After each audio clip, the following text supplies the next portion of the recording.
The man they called Holly's Boone lived out past the shale-bladed ridge where no light ever reached without a reason. A widower near 40, with the thick hands of a man who once split cedar like butter and a face tanned hard as rawhide, he moved like someone who'd been struck one too many times and didn't flinch any more. His wife, Alma, had died 2 winters back giving birth to a son who hadn't lasted through the night. Since then, Boone's place, 3 rooms, 2 horses, and a patch of stubbled earth, had grown quiet as a grave with no name on it. No one went out to Boone's place unless they needed something fixed or sharpened or buried, and he never came in unless he had to. The town of Mercy Creek lay east of the ridge, and it was there he rode one cloudless night just shy of spring's first thaw, with nothing but a saddlebag of traps to trade and that heaviness in the gut a man gets when life keeps taking more than it gives. Mercy Creek had changed since his last visit. The storefronts leaned older, hollowed by dust and ruin. The saloon still played its crooked piano, though the notes staggered like a drunk's last breath. At the livery, he sold a bundle of pelts to a pock-cheeked boy who didn't ask questions and paid too little. He meant to leave at first light, but fate doesn't wait on clean departures. He was loading his mule when he heard the first scream, not loud but close and sharp enough to cut through bone. Down by the farrier's shed, past the line of sagging laundries, he saw a girl running barefoot, her shift torn open at the hem, her hair like tangled wheat in the wind. She was maybe 9, maybe less. A second girl followed, smaller, slower, eyes black as soot. A woman trailed after them, painted lips, shawl hanging loose. Her voice wasn't pleading, it was scolding, as if they were dogs that slipped the chain. "Come back now, you goddamn little witches," she spat. "You want to starve. You want to end up like your fool of a mother." Boone stood still. The girls stopped short near his mule, panting. The older one looked up at him. She didn't cry. She didn't ask.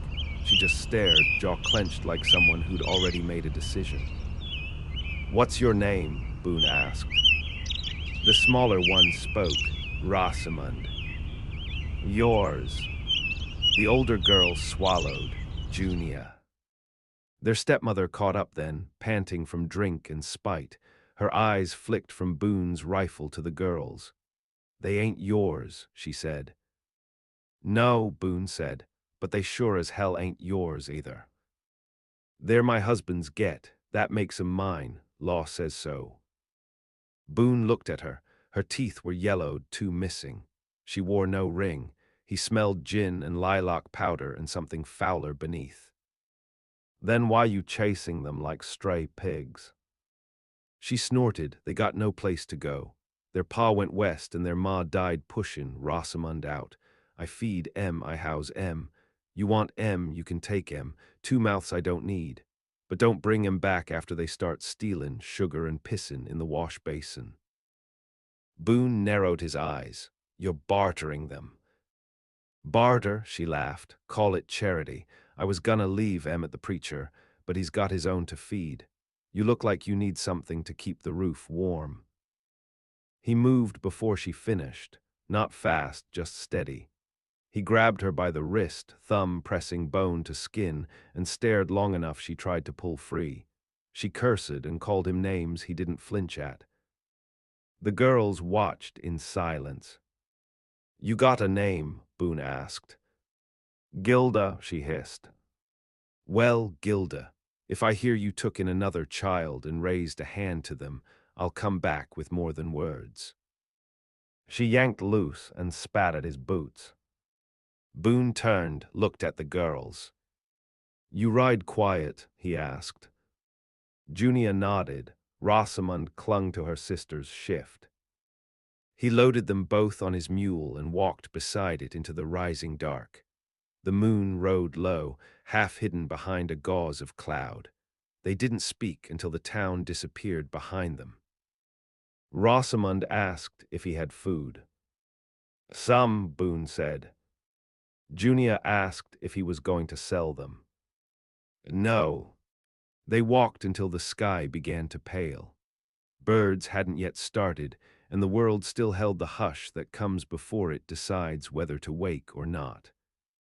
Boone's house came into view like something forgotten and half buried. The fence had holes. The porch sagged, but it stood. "You got a bed?" Junia asked. "One," Boone said. "We'll figure the rest." Inside, he lit the stove and boiled beans. The girls huddled in front of the heat, silent. He gave them his wife's old blankets, the ones she'd sewn before the bleeding started, the ones that smelled faintly of lavender and cedar. He sat across from them, watching. Not like a man studying prey, but like a man who'd once lost everything and hadn't yet figured whether what he found was worth the risk of more loss. Rosamond fell asleep with her head on Junia's lap. Junia didn't sleep. "She sold us for nothing," she said. Boone nodded. "You'll never go back." Junia's eyes didn't soften. They hardened, set like stone. "I won't forget," she said. Boone believed her. He also knew the world wasn't done trying to take them. And he wasn't done making it pay. Spring arrived with no ceremony. It came as a slow dripping from the eaves, as crows returning to perch above the broken fence line, as the last frost pulling its claws from the earth. Holly's Boone's land remained quiet, but no longer empty. The girls did not laugh, not even once. Rosamond asked questions, hundreds of them, about owls, knives, chimney smoke, and how long it took for a man to die when shot in the stomach. Junia said little, but her eyes followed every move Boone made, memorizing the sharp edge of his axe and the way he coiled rope like it might one day be used for more than hauling water. He taught them without fanfare, how to split kindling without losing fingers, how to identify the good berries from the ones that burned your gut raw. He showed them the hidden spring, the trail that deer used, the shed where he kept traps strung up like iron teeth waiting to be fed. At night, Junia checked the door bolt 3 times before sleeping. Boone saw the pattern and said nothing. Rosamond dreamed loudly. She'd twitch and mutter, hands clenched into fists, sometimes whispering for her mother. When she woke, she'd ask if it was wrong to hope Gilda died cold in a ditch. Boone never answered that one. By midsummer, the 3 of them moved like parts of the same ghost-haunted machine. Boone rode into Mercy Creek only once in those months to fetch salt and ammo, and when he returned, Junia met him halfway down the trail, hatchet in hand. "You were gone too long," she said. Ridge washed out, took the long pass. She didn't lower the hatchet, but she stepped aside. Boone noticed then that she'd been cutting wood without being asked. Rosamond had dragged stones around the house, building a ring for fire that hadn't existed before. They weren't just surviving, they were shaping something, even if it still hurt to look directly at it. That fall, a stranger came up the ridge. Boone was working the post near the corral when the wind changed and brought the scent of pipe smoke. He didn't turn. He just straightened slowly, reached for the rifle hanging off the porch beam, and waited. The man who appeared wasn't much older than Boone. He wore a badge, though tarnished and crooked, and rode a gelding too clean for a drifter. His eyes were sunken and dark, the way men look after walking too many nights without sleep or compass. "You Boone." "I am." "Name?" "Darden. I work out of Perdition Bluff. Got word from Mercy Creek about 2 missing girls." "They ain't missing," Boone said. "That's so. They were given away, or traded, depending on how much you want to damn the woman who did it." Darden slid off his horse, hands out, palms clean. "I ain't come to take 'em, just making a record. Girl's still alive." Boone nodded toward the barn. Darden glanced past him, saw a shadow shift, Junia, standing inside watching. "You mind if I speak to M?" Boone didn't answer, just let the silence stretch like wire over a wound. Darden swallowed, fair enough. He took out a notebook, scribbled something, and handed Boone a page torn rough at the edge. "In case someone else comes looking, My name's on it. Says you've got guardianship under common mercy clause. That's all I can do without papers." Boone read it, folded it, and slid it into the pocket where he kept a photograph of Alma, creased, sun-bleached, but still whole. "What else you hear in Mercy Creek?" Darden scratched his jaw. "Gilda, gone, disappeared middle of summer. Some say she headed west. Some say she tried to bed a cattleman and got left out in the brush to rot. Either way, no one's looking too hard." Boone looked toward the barn. Junia hadn't moved. "She still haunts them," Boone said. "She haunt you?"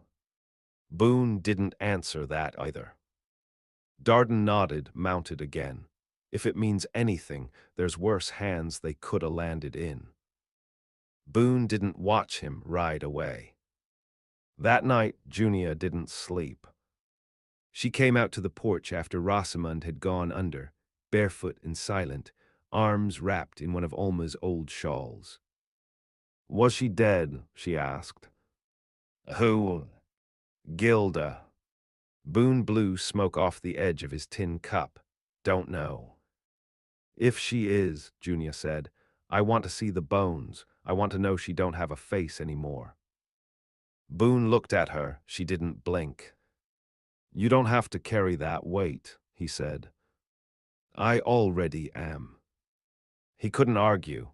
Some burdens settled in too early and sank their teeth too deep.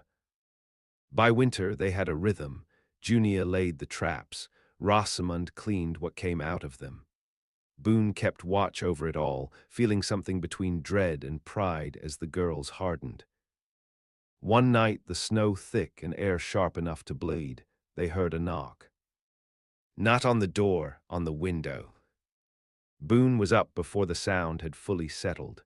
He moved with the rifle in hand, stepped out slow. Nothing but a trail in the snow, barefoot. He followed it half a mile down toward the creek. Found a boy no older than Rosamund, curled beneath a tree, lips blue. Boone carried him back. He weighed nothing, skin stretched tight over ribs, eyes flickering even in sleep. There was a brand burned into his shoulder, letters rough and ugly, J.E. Rosamund was the first to speak when Boone laid the boy near the stove. "Is he dying?" Boone nodded. "Not if I can help it." Junia stood behind her sister, arms crossed. "Where's he from?" "Don't know yet. He has a mark." "I saw." Boone cleaned the wound, fed him broth, waited. 3 days passed before the boy woke. When he did, he screamed, not loud but long, like someone being pulled out of the earth against their will. He didn't remember his name, only flashes, a wagon, a man with teeth like nails, chains. Boone felt something turn cold in his gut.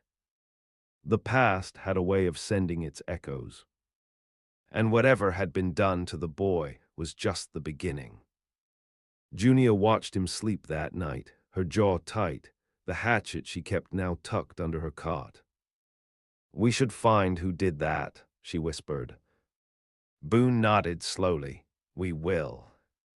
She didn't ask how. She just looked toward the window where the snow kept falling, where the world outside hadn't stopped hungering. The boy called himself Eli because it was the only name that didn't make his mouth ache. He was slow to speak and quick to flinch, and when he moved, it was with the caution of a creature used to being struck. The branded letters on his shoulder festered through winter, then healed over with a pinkish welt that throbbed when he touched cold iron. Rosamund said he had ghost skin. Junia said it was a message. They learned quickly that he wasn't simple, only scared. He slept in a pit under a floorboard. He didn't know what a hymn was, but he could carve a snare from nothing and draw the map of a trade route from memory. Sometimes he'd wake speaking names like prayers. One night he whispered the same 3 words again and again until Junia slapped him hard enough to stop it. "Who's J.A.?" she asked him in the morning. He wouldn't say, but he didn't deny the name was his brand. Boone had theories. There, been rumors for years of ranchers buying runaways and orphans from the territories, folding them into the labor camps that supplied the big freight routes west. Kids who didn't matter traded like livestock, but Mercy Creek had never been a direct line for that filth, not until now. In February, Boone rode west. He told the children nothing except that he'd be gone 5 days. He left them enough food, ammo, a flare pistol, and a dozen sharpened stakes hidden behind the woodpile. Junia looked like she meant to argue, but didn't. He rode hard, crossing the old riverbed near Fort Lassiter, then into the hills where the map turned more legend than truth. He followed the clues Eli had offered in fragments: a red barn, a rope bridge, the stink of boiling tar. On the fourth night, he found it. A work camp carved into the side of a gulch, hidden behind a false line of trees. Lanterns moved through it like will-o'-the-wisps. Children's silhouettes worked under canvas tents. Boone watched from the ridgeline, teeth clenched. A man came out with a whip coiled at his belt and boots too fine for the mud he walked in. Boone waited until midnight, then crept down. He didn't kill anyone, not then. He wanted to know names, how wide it spread, who protected them. The man with the whip, named Corbin, screamed plenty once Boone pinned his hand to the wall with a nail punch and began removing fingers one by one. The brand, he admitted, stood for Jesse and Wright, a broker, wealthy, owned cattle, land, judges, and fear. Ran 5 camps across the range under different names, changing them when too many children disappeared at once. Boone left Corbin alive, bleeding and broken, with a message carved in his chest. Eyes on you. By the time Boone returned, his face had changed. The girls noticed, so did Eli. Rosamond clung to his side and whispered, "Did you hurt the bad man?" Boone didn't lie. "Yes." "Good." Junia watched from the corner. Her eyes didn't question, only waited. In the weeks that followed, Boone began training all 3 children as if war had already started. No more waiting. No more hoping the dark would pass by their door. He dug out the buried crate beneath the stable, his old kit from a life he never talked about. Inside, 2 revolvers, a satchel of explosives, a knife shaped like a crow's beak, and a faded U.S. Marshal badge. He gave Junia the knife. "She's not ready," Rosamond said. "She is," Boone replied. Junia tested the weight in her hand, then slipped it under her belt without a word. The next visitor came in spring. Not a man, a girl. Older than Junia by a year or 2, filthy and limping, her dress torn open at the thigh where a wound festered black around a splintered bone. She collapsed 10 feet from the door. They pulled her inside, cleaned the wound, tried to ask her name. She didn't speak, only stared past them, breathing hard, lips pale as the moon. Eli sat beside her that night, humming something broken and tuneless. After an hour, the girl reached for his hand and whispered, "Moriah." That was all she'd give, but it was enough. The brand was on her too, though older, faded to a shadow. The others were out there, still marked, still running, or dying in silence. Boone knew then that this wasn't survival anymore. This was a campaign. He gave Junia the map, taught her how to read it, gave Eli the flare pistol, gave Rosamond his wife's old derringer, barely enough to kill a deer but more than enough to stop a man if the shot was placed well. They built traps beyond the creek, dug false trails, practiced signals. A whistle meant scatter. A stone at the threshold meant someone had passed through. And all the while, Junia kept carving names into a strip of bark she wore around her wrist. Corbin, J.E. Moriah, Eli, Gilda. She carved her mother's name last. "You think she'd want you doing this?" Boone asked one night. "I think she wouldn't want me dead," Junia said. Boone couldn't argue with that. Summer brought vultures. Not birds, but men. 3 came on horseback with the smell of authority and 2 clean boots. They asked questions Boone didn't answer. "We heard about the boy," one said. "You harboring fugitives, mister." "Not unless you count the ones who ran from hell," Boone replied. "You threatenin' us?" "No," Boone said, "but if you don't leave by sundown, I will." They saw the rifle. They saw the knife on Junia's belt. They saw Eli staring at them like someone who already knew how much blood it took to drown a man. They left. But Boone knew they'd be back, next time with more. That night, he told them the truth. About the badge, about what he'd done during the last martial purge in '68, about the things he couldn't forget and the people who wouldn't forget him. He told them Jesse and Wright had once owned a judge and a mayor and might soon own a governor. He told them there'd be no peace unless it was carved out with iron. Junia didn't flinch. "We go to him," she said. Boone looked at her and saw what she'd become. Not a child. Not yet a woman. But something sharper than either. He nodded. Rosamund reached for his hand. "Can we come back?" "If we make it," Boone said, "we come back." He said nothing about what would happen if they didn't. He didn't have to. Because the wind had changed again. And this time it carried blood. They rode before dawn, wrapped in old coats and wool torn from winter clothes, their breath vanishing into the gray hush of the lowlands. Boone's mare carried the weight of Moriah, too weak to stand, bundled in quilts lashed to the saddle. Eli rode double with Rosamund, small enough to tuck behind her like a shadow. Junia rode alone, the knife hidden behind her spine, the same way Boone had once worn his. They didn't take the trade road.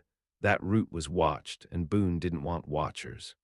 He took them through the old paths, the ones wagon wheels had forgotten, where root and thorn claimed everything not quick on its feet. On the third day, they reached the edge of Dry Fork territory, where Jesse and Wright's land began. They passed through towns that spoke his name like scripture. Every postmaster, every saloon hand, every man with a badge said Mr. and Wright, like it might keep them from being flayed in their sleep.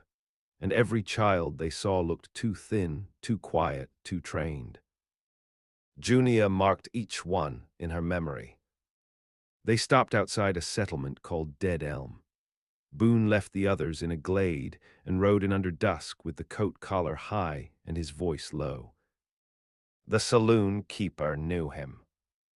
"Boone thought you was buried with your badge." "Only the badge," Boone said. "Why you here?" Boone didn't answer right away. He set a coin on the counter. "You seen him." The barkeep looked down at the coin like it was poisoned. "He don't come here himself, sends men, always men. You touch him, you'll make thunder." Boone's eyes were steady. "I want lightning." He found the first trail that night. A man named Lorne who'd run one of the branding camps near Bitterjaw Ridge. He was drunk and loud and bragging to a girl half his age that he used to break colts and children both. Boone dragged him into the alley and broke his teeth on the corner of a trough. Junia watched from the edge of the stable, silent. When Lorne finally begged, Boone asked for a name. Randell Veek, Enright's foreman, the one who carved the brands himself. "Where?" "Stockyard west of Grievance Gulch. You can't miss it." Boone crushed his windpipe with a boot and walked away. They made camp on the bluff above Grievance. Smoke from the stockyard stained the sky, thick and greasy. Moriah coughed blood through the night. Eli sat beside her, refusing to sleep. Boone pulled Junior aside before the raid. "Things'll move fast." "I'm not afraid." "Being afraid's smart. I want you scared, just not stupid." She looked him dead in the eye. "I don't need you to protect me." "I know," he said. "I need you to protect them." That morning, they moved. Rosamund and Eli stayed with Moriah in the cave, armed, alert. Junior and Boone circled through the blackthorn woods, approaching from the north. The stockyard was worse than Boone remembered. Half a dozen pens, children packed like cattle, guarded by men with whips and rifles. Smokehouse for branding, bunkhouse for the crew. And in the center, a two-story white house with trimmed shutters and glass windows like eyes that had never wept. Boone handed Junior the flare pistol. "You get to the roof. When I signal, light the sky. The others will come. If I don't come back, finish it anyway." She didn't ask what finish it meant. She knew. Boone went through the smokehouse first, two men inside. He shot the first through the chest. The second ran, bleeding from the throat, straight into the waiting knife Junia held as she crouched behind the door. She didn't look away, not even once. Boone kicked the back door open and stepped into the sun. Chaos cracked wide. Gunfire, screaming, children scattering from pens. A rifleman on the second floor took a shot that grazed Boone's cheek. He fired back and didn't miss. Then the flare lit the sky, green fire arching high, split like a comet. Rosamund came in first, Eli behind her with the hatchet. Moriah wasn't far behind, one arm tied in a sling, dragging a sack of nails. They moved like smoke through the stockyard, doors kicked open, locks smashed, fire set in barrels and stables. Enright's men panicked, some running, some shooting at shadows. Boone found Randall Veek in the White House. He was dressed in linen, sleeves rolled, a glass of brandy untouched on the table. "I know who you are," Veek said. Boone closed the door behind him. "Then you know what's coming. I'm not the one who started it. You can kill me, but Enright, he'll just buy another camp, buy another sheriff." Boone shot him in the kneecap. Veek screamed, toppled. Blood sprayed the rug. "I'm not here for mercy," Boone said.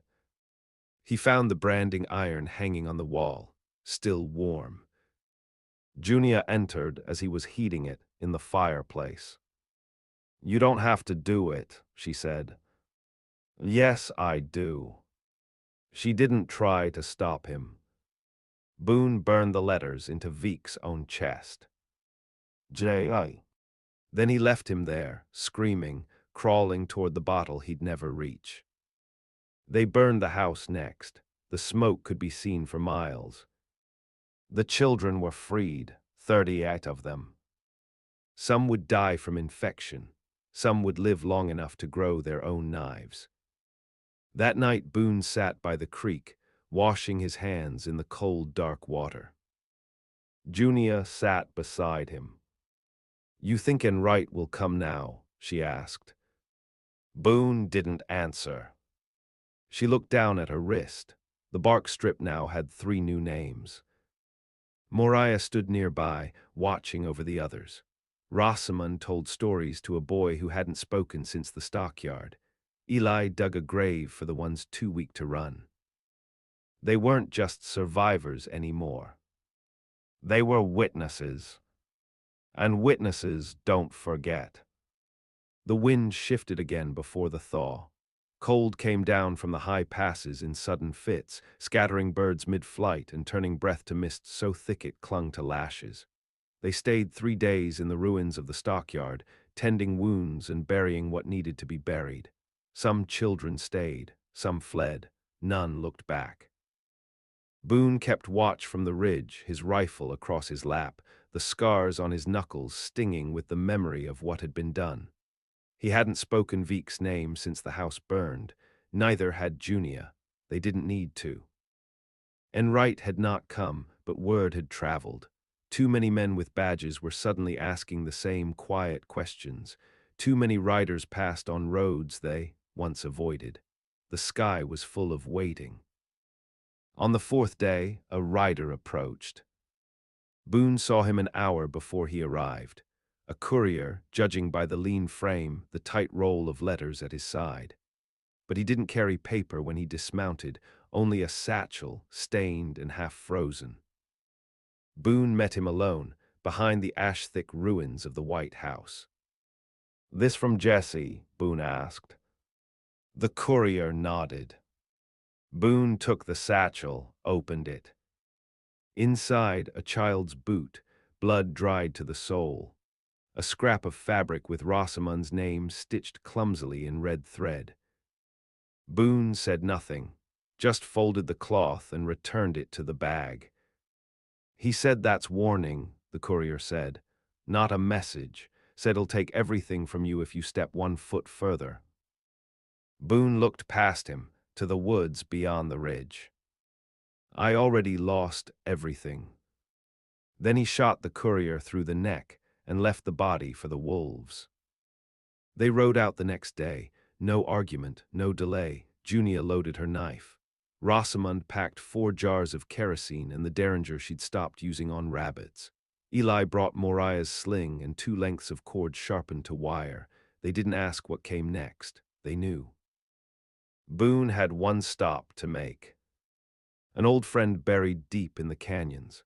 An explosives man named Hatch who'd once blown an entire trestle line for spite and whiskey.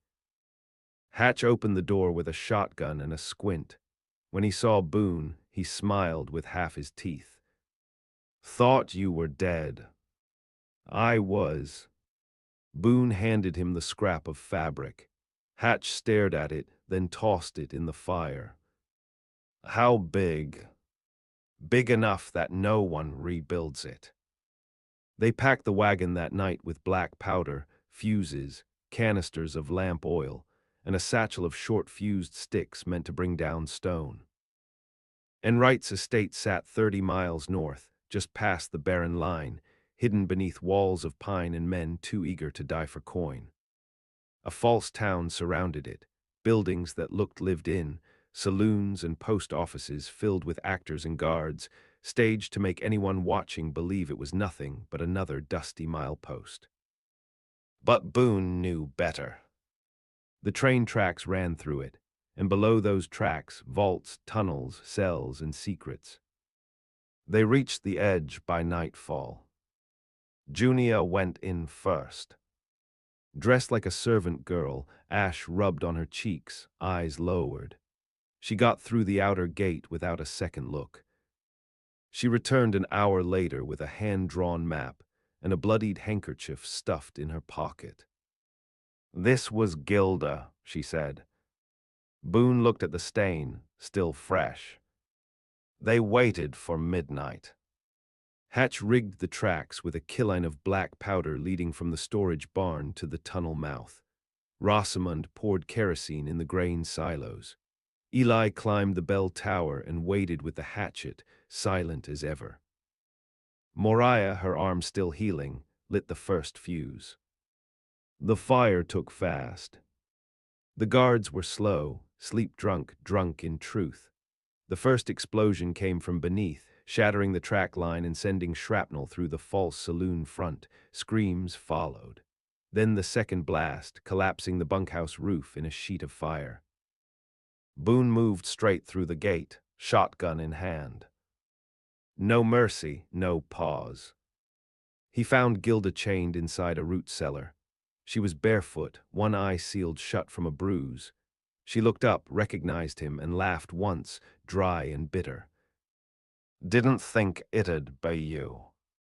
Boone knelt, pulled the chain taut, and snapped it with a cold chisel.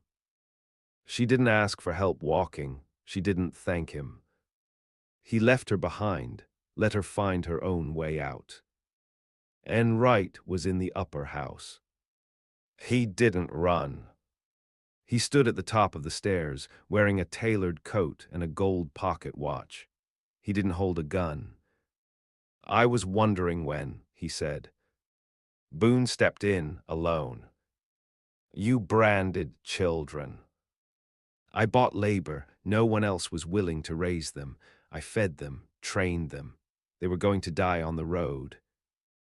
"You made them beg." "They were alive." Boone shot him in the gut. and Wright dropped to his knees, blood soaking silk. "You think this ends it," he gasped. "There's more like me."